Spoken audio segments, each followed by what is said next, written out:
This is Kevin O'Malley from Vagabond CrossFit. This is Vagabond CrossFit Coach's Corner number 4. Previously, we did it on air squat progressions. So our first video, second video was on hollow position and kipping pull-up, and our third one was on low bar and high bar basketball. Today, we're going to be going over the double under, a very highly skilled movement that a lot of people inside CrossFit gyms and outside CrossFit gyms struggle with, okay? So we have to first I'm going to go over the positives of how to get a quality double under, and also the negatives of some faults that I see people doing double unders with. I'm going to show you a couple different progressions that you can get the double under with. First, you have to start with the jump rope, right? You have to have a jump rope. You can get jump rope from anywhere. You can use a heavy rope, you can use a light rope. Usually a light rope is going to work better with a double under. Maybe start off with a heavier rope because it is sometimes tough to move the speed ropes a little bit quicker. You have to get used to them.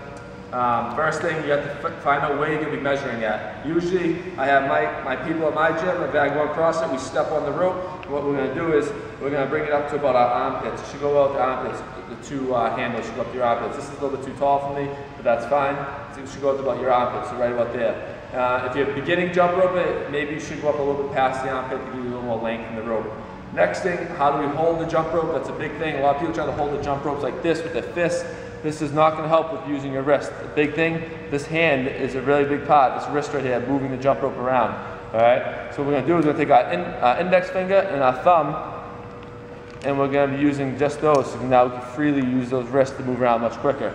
All right. So what I'm going to be going over is how to properly execute a double under. You're going to see how properly not to do it and how to properly perform a double under.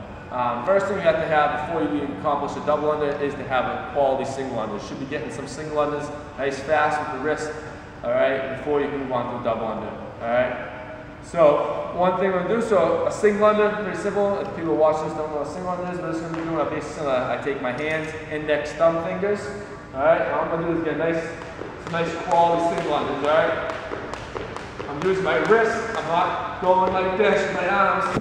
When jump roping, you do that big circle with those arms, you're going to be wasting a lot of energy, especially during CrossFit style workouts, where you're going to be doing a lot of other different repetitions, a lot of other different movements. You're going to be wasting a lot of energy going like this. Try to keep it nice and close. We're going to keep it nice and close to our body. All right, we're going to use those wrists as best we can. Use the wrist, wrist, wrist. Another thing, when we're jumping, you can concentrate on my feet here. When we're jumping, we want to have a straight leg, so we want to be jumping almost like we're pose running on the balls of our feet, light touch with the heels. Pose running, I don't move, I'm not going up and down.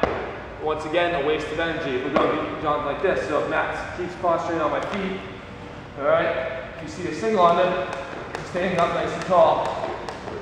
Balls and feet, heels lightly touch, just like pose running. Nice light feet. I'm using those wrists. Okay? Now, if you feel confident with those single unders, we're going to move on to double unders. And if you've never really done a double under before, my suggestion would be to do a couple single unders, double unders, single under, double under, to gain some confidence. So what we're doing, remember, index finger, thumb, we're going to be doing that single unders. Get confident enough to get a double under, and go back to single unders. Double under, single under. Double under, single under. Alright, as you see that double under, you can hear the rope go quick. I'm using my wrist. I'm not going all over the place with my arms. I'm not jumping all over the place. You see what happens when I jump all over the place?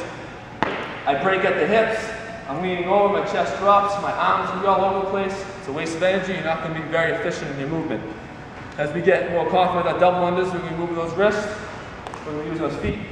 So if you watch, we're going to move back the whole body here. So I'm going to be here. You watch my feet, I'm going to stay up, nice and tall. We're going to get a double under. Alright, I'm standing up nice and tall. I can keep going. So, back watching my feet again. I'm going here. And I'm just jumping up. Just a little bit quicker now. Quick. Double under, double under, double under, double under, double under. You see I'm not moving. So now if you see it again, if I do a double under again. So if you watch, I use my wrist. Okay? And we move it nice and quick. One more time again. You see? We're doing those double unders. I'm moving my wrist.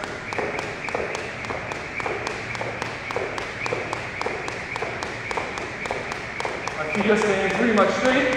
I'm not going, landing down here. I'm not using that big circular motion, too much more inefficient movement, okay? So one way you can start off is the jump rope with a double under. I like to see, you don't even have to use a jump rope. One progression, you can just practice jumping nice and tall. All you have to do is jump nice and tall. Here's your jump rope, single under, double under motion. People have a hard time with the wrist, okay? They don't like moving the wrist, they like moving their arms. I know it's hard, it feels weird, keeping your wrists nice out here, keeping your arms out in front, try and move those wrists, it's tough at first. If you had a better rope, all right, a rope that's a little more heavier, okay, you can actually practice. So we're going around, double under. I'm moving my wrist, move my wrist. You can just practice. Here's my double under, I'm just practicing using my wrist. You don't even have to jump, okay? You get used to it. The rope tangles a little bit, but it's fine. I come back out. If you want to go here, so my double unders, practice. My double unders, just use my wrist as I go, okay? Wrist is important in the double under. Not breaking at the knees, not breaking at the hips. Standing up tall, tall like a pencil, nice and tall. We're going to be just bouncing up and down using the wrist. Wrist, not breaking at the hips is very important. Stand up tall, use those wrists for that circular motion, not that big circle around, okay? All right, those are just a couple of tips on the double under inside Vagabond CrossFit. We will be doing these a lot more. It's a very great conditioning tool, and it's also a great skill move to learn. So that's Vagabond CrossFit Coach's Corner Session 4. Hope you guys have a great day, and see you guys next week.